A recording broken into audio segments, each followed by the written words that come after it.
Bienvenue à vous tous qui nous rejoignez. Le vendredi, dans l'info du vrai, c'est DocuNews, autrement dit des reportages longue durée d'actualité, suivis d'un débat avec nos invités. Et ce soir, vous allez découvrir les apprentis de la politique. C'est l'enquête que nous avons menée auprès de ces instituts affiliés ou mis en place par nos formations politiques. Historiquement, la plus célèbre de ces écoles fut celle du Parti communiste français. Elle jouait un rôle important, mais aujourd'hui, ça se passe d'abord à droite et même à l'extrême droite. Vous allez donc découvrir ces jeunes gens, formatage, apprentissage ou bourrage de crâne. La réponse de nos invités dès la fin des apprentis de la politique, un DocuNews de Hugues Dago, Margot Bachelier, Manon Descoubès et Jean-Laurent Ducasse. Ils sont passionnés de politique. Tous veulent s'engager. Oui, j'ai décidé de mettre toute ma passion et toute mon énergie au service du seul parti de France dans lequel je crois. Et se former. Une école, c'est pas là pour former des cadres pour je ne sais qui. Une école, c'est fait pour permettre à chaque personne de déployer ses talents. Il y a l'école des cadres, des républicains. Vous voulez être maire? Non, je veux pas être maire. Ah bah, vous voulez pas être au plus haut niveau? Pas pour le moment, en tout cas. La politique, c'est de l'ambition. Vous n'avez pas d'ambition? Non, mais chacun son tour. Chacun son tour. En même temps, vous avez 34 ans. L'Institut Tous Politiques de la République En Marche. L'ADN de la République En Marche, et ce qui moi m'a plu dans le mouvement, c'est qu'on demande aux citoyens de s'exprimer. L'école de formation des Insoumis. Bonjour à toutes et à tous et bienvenue dans ce 8e cours. L'ICEP de Marion Maréchal. On est curieux quand même de voir comment les cours vont être, c'est intéressant. Dans un paysage politique recomposé, ces écoles se sont multipliées. À chaque école son identité, à chaque école son ambition. Si vous êtes là, c'est parce que vous vous engagez. Et en fait, nous, notre objectif, c'est de changer la vie des gens, transformer le réel. 1, 2, 3.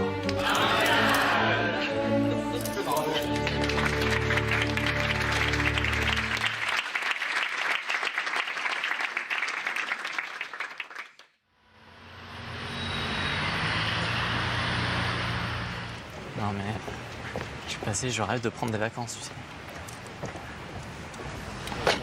Les vacances s'attendront. Sur cette péniche parisienne, Éric s'apprête à larguer les amarres de sa campagne à la présidence des Jeunes Républicains. Bon, du coup, juste sur mon discours, je vais d'abord un peu remercier les jeunes qui sont là, etc. Je vais faire surtout un discours sur l'engagement. L'idée, c'est de dire aux jeunes, voilà, moi j'aimerais bien que ce qu'il en sorte de cette soirée, c'est que chacun, ce soir, eh bien, se couche en se rappelant de cette phrase, ce qui permet au mal de progresser, c'est l'inaction des gens de bien. Voilà. Edmund Burke. En plus, c'est un libéral conservateur. Parfait. À 25 ans, Éric milite pour l'Union des droites. Il est où l'invité du jour?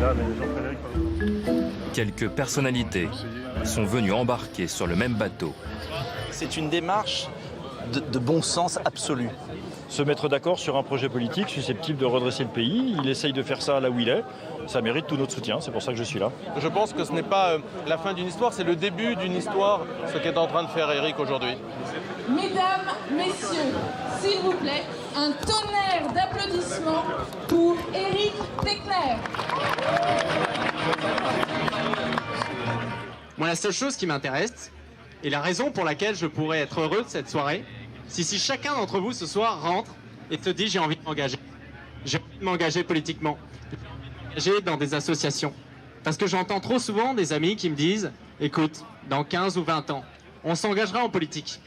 Sauf que c'est demain qu'il faut gagner. C'est en 2022. Pour s'en donner les moyens, Éric a choisi de retourner sur les bancs de l'école, à 400 km de là.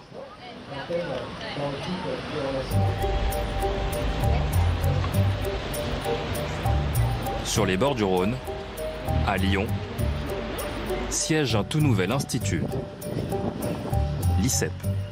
C'est la rentrée des classes. Bonjour, enchanté. Bonjour monsieur, enchanté. Salut, tu vas bien? Super, merci. Bonjour, merci beaucoup. Salut Eric. École privée, lancée par Marion Maréchal. C'est pas un peu tristou comme mise en scène, ça? L'ancienne députée FN veut se faire une place dans le monde de l'enseignement supérieur. Former une nouvelle élite. Derrière le système, il y a une forme de consensus idéologique que l'on retrouve dans une grande partie des dirigeants politiques, dans une partie non négligeable des décideurs économiques.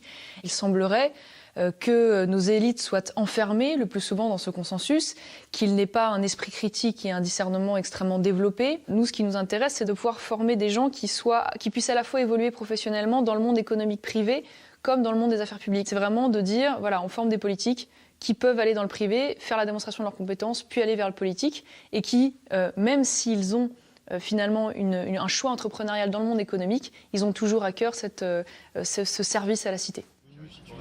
Éric s'est laissé séduire par le projet.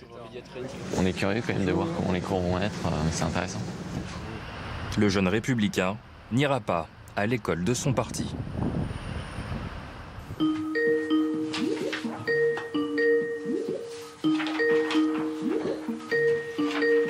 C'est fait, ton républicain.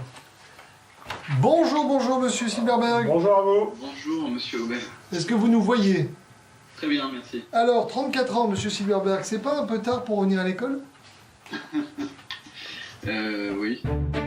20 ans après sa fermeture, l'école des cadres rouvre ses portes.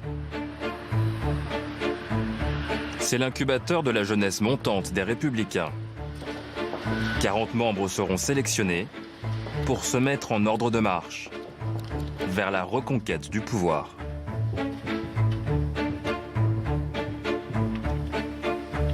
À 24 ans, Flora aussi veut sauter le pas. Bonjour. Vous allez bien? Bonjour, très bien, et vous? Allez, on y va. Alors, vous avez 20 minutes. Donc vous voulez rentrer à l'école des cadres des Républicains.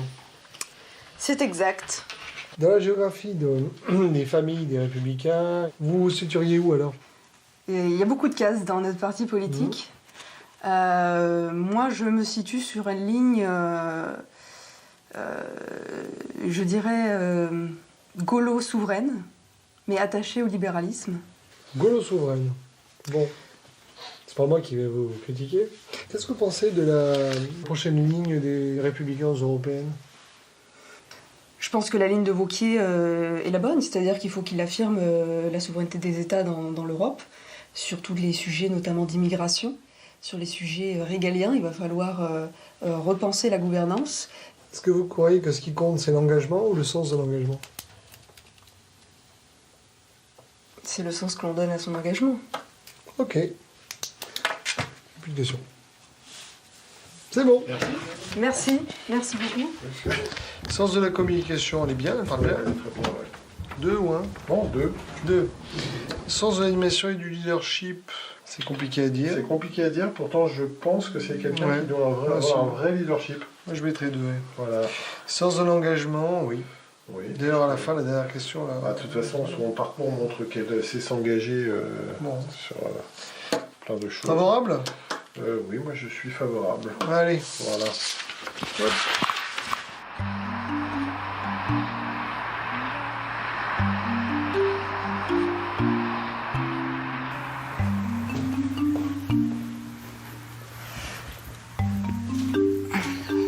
Qu'est-ce que c'est précisément? C'est le costume de Super Insoumise qui sert pour toutes les manifs, pour les distributions de tracts et sans doute bientôt pour la convention à Bordeaux. Je pense que je vais l'amener. Ça donne un contact beaucoup plus sympa avec les gens parce qu'on provoque le sourire, donc on ne peut pas s'engueuler avec les gens à qui on sourit, c'est juste pas possible. Un costume qu'elle a elle-même confectionné. Barbara veut faire de la politique à sa manière. La politique, c'est une chose vivante. C'est pas réservé à quelques beaux messieurs en costard-cravate. Non, tout le monde peut en faire, y compris des gens qui font un peu les andouilles. Cette militante insoumise a un petit faible pour les parodies politiques. Salut Guillaume. Barbara, comment tu vas? C'est quoi cette tâche? Bouge pas, t'affole pas, j'ai ce qu'il faut. Attends, j'ai ce qu'il te faut. Fais quelque chose. Il suffit d'utiliser France Insoumise à chaque élection et toutes les tâches disparaissent. Oh. Merci France Insoumise. Voilà. C'est pas sale, la politique. Et si on s'y met tous correctement et de la bonne façon et en ayant une large vision d'esprit, ça peut même être très propre.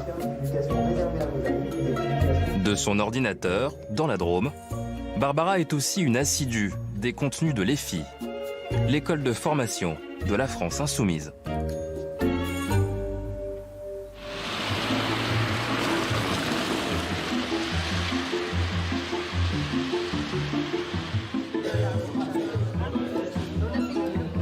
Ça c'est pour vous, et ça c'est pour moi. Merci. Merci. Tous politiques. L'Institut de la République en marche. Ces hommes et ces femmes sont élus ou simples citoyens. Réunis à 3, ils sont au séminaire du programme phare de l'Institut, le programme 1000 talents. Solène arrive de Strasbourg. Elle finit son stage d'assistante parlementaire.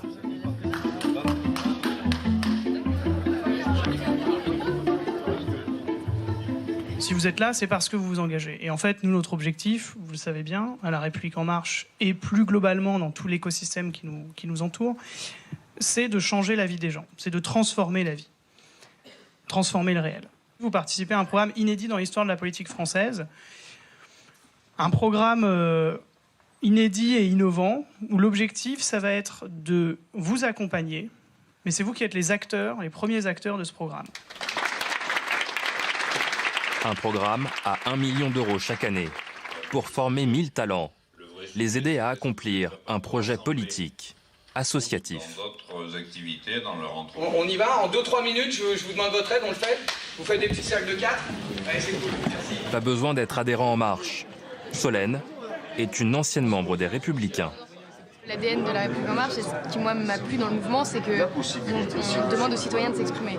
Et en fait, je pense que ce que j'attends de cette formation, c'est de savoir comment aller les voir, comment les aborder, pour un peu remonter tout ce qu'eux ils ont à dire. Et c'est ce qu'on fait, ce que les autres partis ne font pas assez pour moi. Ok. Est-ce que je peux avoir votre attention? D'abord, pendant 10 minutes, vous allez répondre à ces 3 questions. Mais qu'est-ce que j'ai réussi cette année dont je suis fier? Ensuite, parce que comme ça, vous vous rendez compte que en fait, vous avez des réussites. Qu'est-ce que j'ai appris de ça? D'accord? Qu'est-ce que j'ai appris de mes réussites? Et puis en fait, souvent, on a aussi des fiertés dans les difficultés. Donc, qu'est-ce que j'ai appris de ces difficultés-là? Eh ben, c'est parti. Il y a des feuilles qui vous sont fournies, là, qui peuvent vous servir de support pour faire ce premier temps d'exercice, qui est la colonne de gauche. Distinguer ses forces et faiblesses. Comme un bilan de compétences. Une approche managériale de la formation politique. Nous, notre objectif, c'est de prendre le meilleur du monde de l'entreprise aussi pour l'appliquer à la politique. Il y a du bon dans la politique, il y a du bon dans le monde de l'entreprise. Cette approche managériale, c'est en fait tout simplement une approche de développement de talent.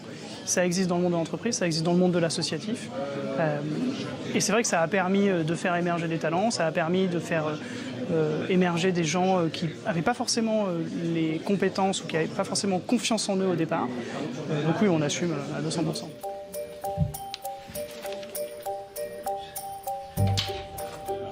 À l'ICEP, les étudiants admis sont en formation initiale ou en formation continue, comme Eric. Il vient 10 week-ends dans l'année. Donc ici, c'est notre classe de cours. Donc habituellement, c'est séparé en 2 classes d'une vingtaine à chaque fois, parce qu'on a 2 groupes au sein de la promotion. Mais là, on a tous travaillé ensemble ce matin, donc une cinquantaine ici, sur le cours de levée de fonds et construction d'un business plan. Le jeune des Républicains n'a pas voulu postuler à l'école de son parti. Il ne regrette rien. Vous savez, on est souvent habitué avec la droite à ce qu'elle soit trop pragmatique et cynique, soit trop idéaliste avec aucun aspect concret. Et l'ICEP, elle permet simplement de former des gens idéologiquement, de leur donner aussi des clés de lecture, parce que le but, c'est pas d'idéologiser simplement, c'est aussi de développer l'esprit critique, donc la culture générale, mais de leur donner les moyens que s'ils sont au pouvoir, dans les différentes sphères de la société, eh bien, ils sachent obtenir des résultats. L'ICEP, un établissement marqué à droite. Dans son conseil scientifique qui chapeaute l'enseignement, siège royaliste, souverainiste, ancien militaire, catholique traditionnaliste. Conservatisme assumé, jusque dans le choix des intervenants extérieurs. Bonsoir à tous. Je tenais à prendre la parole pour accueillir notre conférencier Yvan Rioufol. Je tiens à préciser qu'il a été particulièrement sympathique parce qu'il avait accepté d'intervenir à l'ICEP avant même que l'école ne soit lancée. Yvan Rioufol, un journaliste, opposition tranchée. Thème du soir, la liberté d'expression. Sur la survenue de l'islam radical, sur le communautarisme, sur la fracturation de la société, sur cette guerre civile qui vient, la presse française a accepté la pensée unique. Et cette pensée unique est devenue vraiment un étouffoir intellectuel dans lequel je ne me reconnais pas. Le discours fait des émules. La liberté d'expression est un peu à géométrie variable dans le sens où quand vous êtes de droite, vous faites attention à ce que vous dites et quand vous êtes de gauche, vous avez plus un large panel pour vous exprimer et moi je le vis au quotidien donc c'est pour ça qu'aller à l'ICEP, suivre des conférences, ça me permet un peu de structurer et de mettre un mot sur ce que je vis en fait, sur ce que je pense. À l'Institut de la République En Marche, la journée de séminaire arrive à son terme. Le dernier atelier s'appelle Agir avec impact. On va juste penser à ce truc tout simple qui est problème, intention, sujet, action. Tous doivent cibler précisément un problème pour tenter de le résoudre. Donc on a étalé des sujets au mur. Hein, il y a des gros post-it, vous voyez. D'accord, c'est super simple. Ça marche ? Pour Solène, ce sera l'Europe. Lutter contre la montée des nationalismes, c'est ce que vous avez dit par exemple. Comment ça pourrait se traduire concrètement ? Moi j'ai mis ça à communiquer, informer et un peu dédiaboliser le message populiste, quoi. Ça n'a rien de rationnel, mais est-ce que tu penses que tu peux les toucher par le rationnel ? Ça joue beaucoup sur les émotions, donc est-ce qu'en leur sortant des arguments logiques, on va arriver à convaincre les gens ? Moi je pense que c'est possible, ouais. Donc on va lancer une campagne de communication qui va se faire par des affiches pour vraiment communiquer sur ce que fait l'Europe dans mon quotidien, moi en tant qu'étudiante, mais aussi en tant que jeune travailleur, jeune cadre. Et c'est pour ça que moi, c'est un sujet pour l'instant qui est au centre de mes priorités. Démarche à quelques semaines des élections européennes. 1, 2, 3, merci. Ils sont les visages de la promo Grand Est de l'Institut Tous Politiques. 1, 2, 3. Leur formation va encore durer 6 mois. J'ai toujours fait l'analyse que les Républicains, enfin l'ex-UMP, avaient arrêté de réfléchir sur ces idées parce que l'objectif de l'UMP, c'était s'unir pour gagner. Donc l'important, c'était les investitures. Puis le jour où on commence à perdre, il faut se demander pourquoi on perd. On perd parce qu'on est insuffisamment formé, parce qu'on ne sait plus qui on est. Constat d'un parti en quête d'identité. Pris en tenaille aujourd'hui entre le Rassemblement national et la République En Marche. En attendant qu'un nouveau jour se lève à droite, la promo de l'école des cadres doit se faire un nom. Vous allez donc choisir votre nom de promotion. Cachez votre enthousiasme. Merci. Alors. Quelques incontournables. Charles de Gaulle, Napoléon Bonaparte et d'autres moins attendus. Dernier nom proposé, la promotion Georges Guynemer. Ça a été le plus grand as et le premier as de l'aviation française. Et sa devise, qui est celle de l'école de l'air aujourd'hui, c'est faire face. Bravo. Finalement, 1, 2, 3, 4, 5, 6, 7, 8, 9, 10, 11, 12, 13, 14, 15. Eh bien, je suis heureux de vous annoncer que vous vous appellerez promotion Philippe Séguin. Le souverainiste Philippe Séguin, fondateur de l'école des cadres il y a 20 ans, et père spirituel de son successeur. Ça montre que le courant que j'essaie de défendre au sein des Républicains existe toujours. Je pense que c'était important de créer aussi un esprit collectif. On leur a montré au début d'où ils venaient, donc ils se sont rendus compte en fait ils avaient plein de points communs. Puis après on leur a montré qu'est-ce qui les différenciait. J'ai fait exprès de mettre des sujets qui ont provoqué des débats, l'islam, l'Europe. Là, il y a eu des vrais débats internes, pour leur montrer toute la complexité d'un parti comme les Républicains, qui va du centre droit jusqu'à la droite, on va dire, musclée, et je dirais la nécessité de trouver des manières de vivre ensemble. Salut tout le monde, on a vu que vous aviez beaucoup de questions sur les réseaux sociaux et on s'est dit qu'un petit tuto permettrait d'y répondre.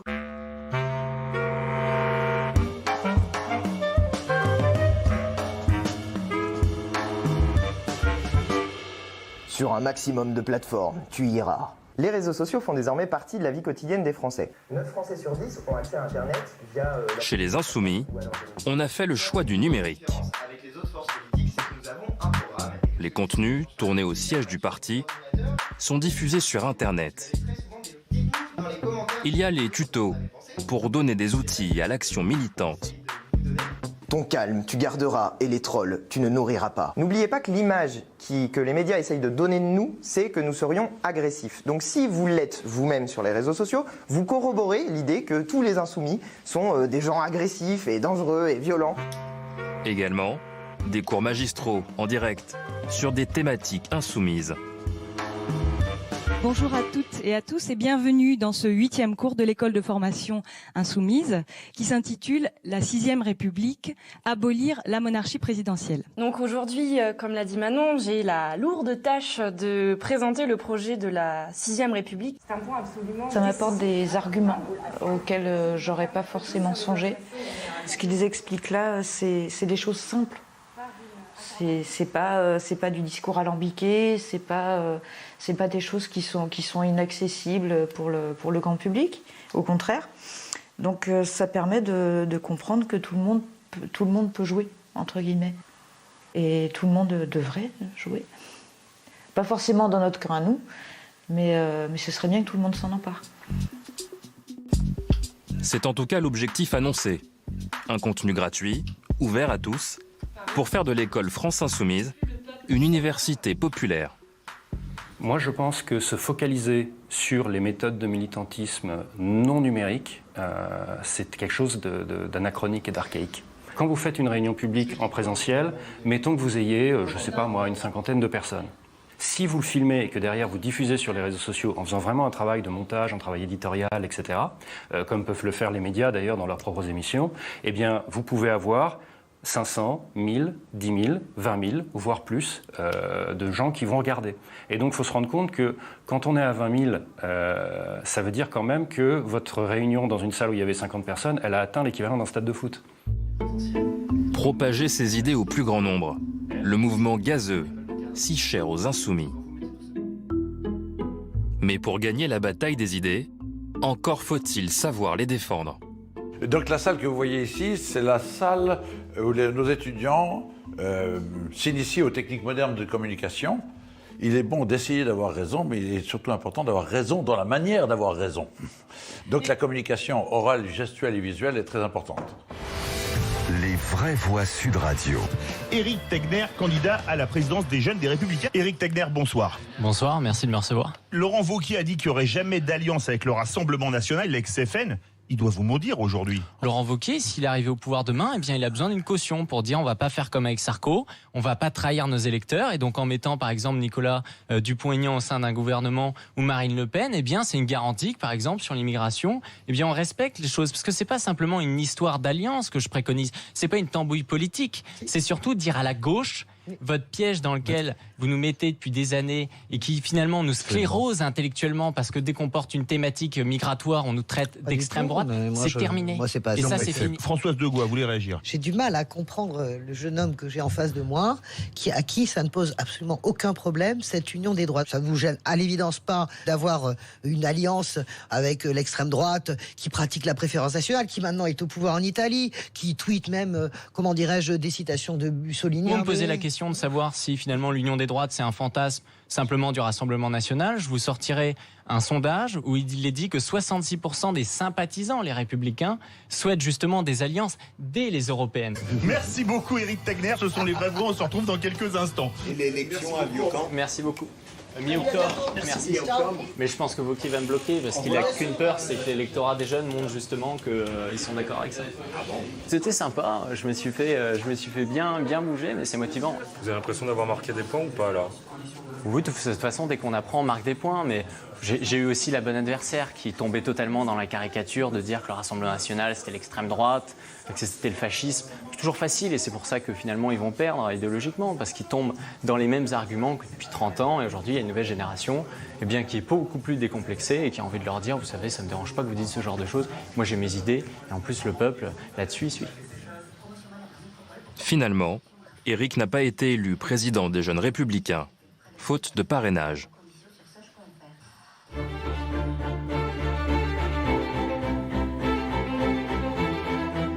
La formation de Flora prend fin dans quelques mois. Et donc voilà la photo de promotion de l'école des cadres avec quasiment l'ensemble des auditeurs et puis Julien Aubert donc, qui préside cette école.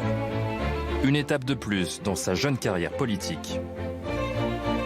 Cette photo, c'était durant la campagne de Valérie Pécresse avec David Douillet, qui était notre président de fédération. On était en train de tracter à la gare et on en a fait beaucoup des tractages.